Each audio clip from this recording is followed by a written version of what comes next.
लगी, थोड़े ही दिन में बेटियां बेटाओं की अपेक्षा बड़ी होने लगती। बेटी बड़ी हुई और जब थोड़ी बड़ी हुई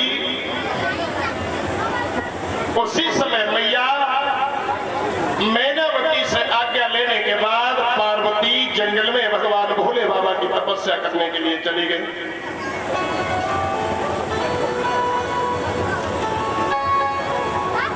और जब भोले बाबा की तपस्या कर रही है तो उसी जगह पर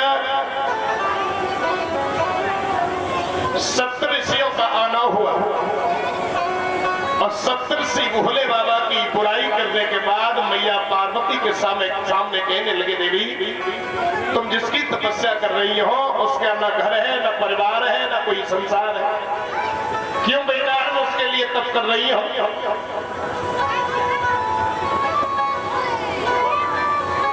और सप्तऋषियों ने समझा करके मैया पार्वती से कही, देवी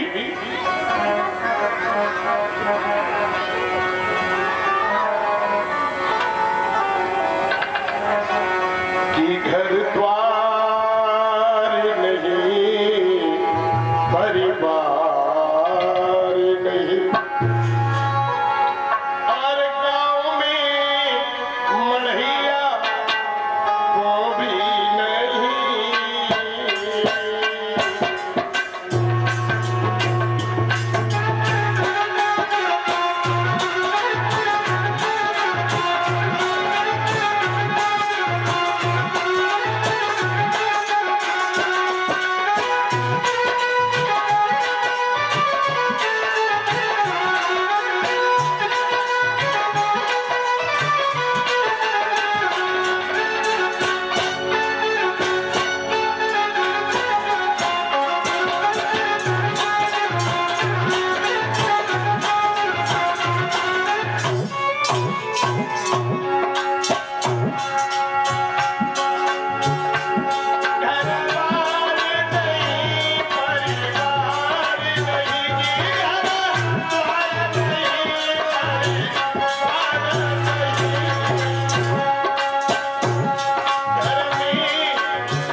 और जागना समाधि में चले गए ना, फिर कोई ऐसा नहीं है जो बात पूछने वाला हो। लेकिन मेरी बात सुनो, कुछ दिनों सती पर प्यार रहा जी, कुछ दिनों सती पर प्यार रहा, फिर रूठे तो ऐसे रूठे,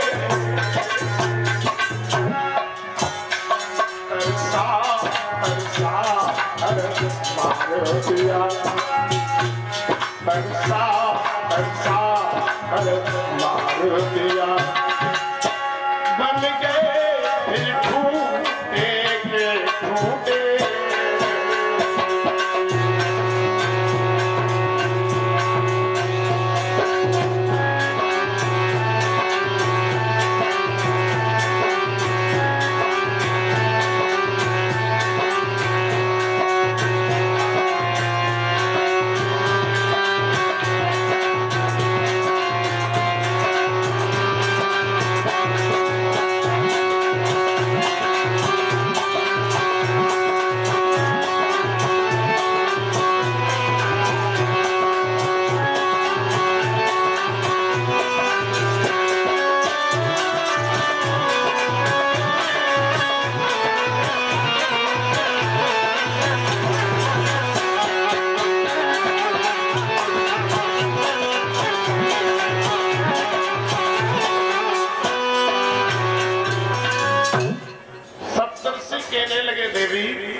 कुछ दिन तो सती के साथ भी प्रेम किया और जागना रूठे तो ऐसे रूठे कि बिल्कुल टूट के टूट बन गए, लौट करके फिर सती को देखा नहीं। तो ऐसा है, मेरा मन तो ये कह रहा है कि तुम भोले के बजाय किसी दूसरे देवता की तपस्या करो। एकदम से मैया पार्वती कहने लगी है, महात्माओं तुम तो मुझे पूरे टूट के टूटे ही दिखाई देते हो, तुम सब मुझे जड़ के जड़ दिखाई दे रहे हो। किसने कहा तुम महात्मा? अरे जिस परम पिता की एक एक झलक पाने के लिए देवता लड़ाते रहते हैं और तुम कह रहे हो कि उनके घर में ना परिवार है, ना मड़ैया है, ना घर बार है। और महाराज जितने परिवार गिर संभव है उनसे कुटुंब का नाता है, 100 बार जलाया जाए तो सोने का रंग नहीं जाता है। जितने भी पदार्थ संभव है सबसे हृदय का नाता है, और सोने के 100 टुकड़े क्यों ना करो, उससे अग्नि में क्यों ना जलाओ, लेकिन उसकी कीमत कम नहीं होती। इसलिए महाराज और प्रेम मूर्ति कैलाशी के लिए मैं पूरा जीवन व्यतीत कर दूंगी।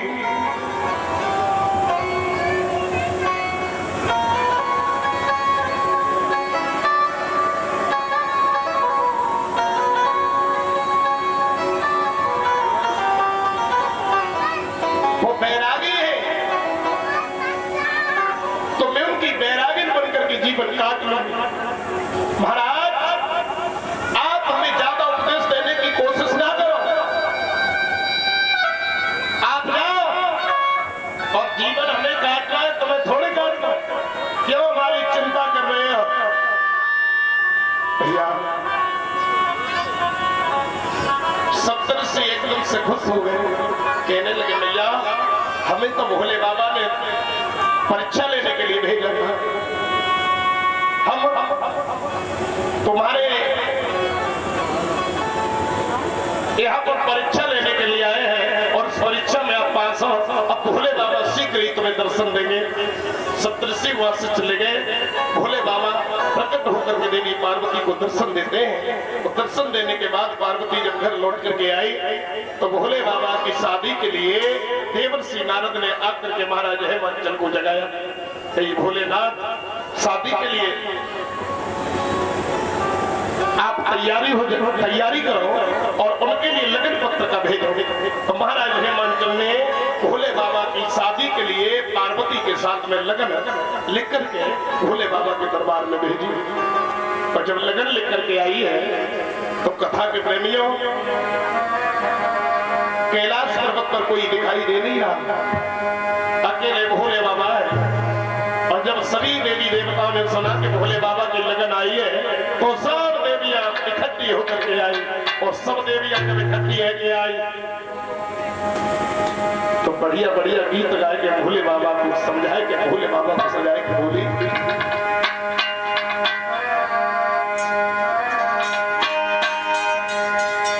भोले बाबा भूले न समाए और लगो न आई हरे हरे, लगो न आई मेरे अंगना भूले।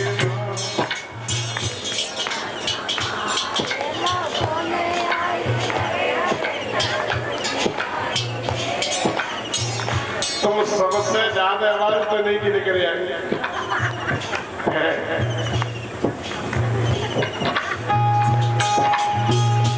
भोले बाबा भूले न समाए।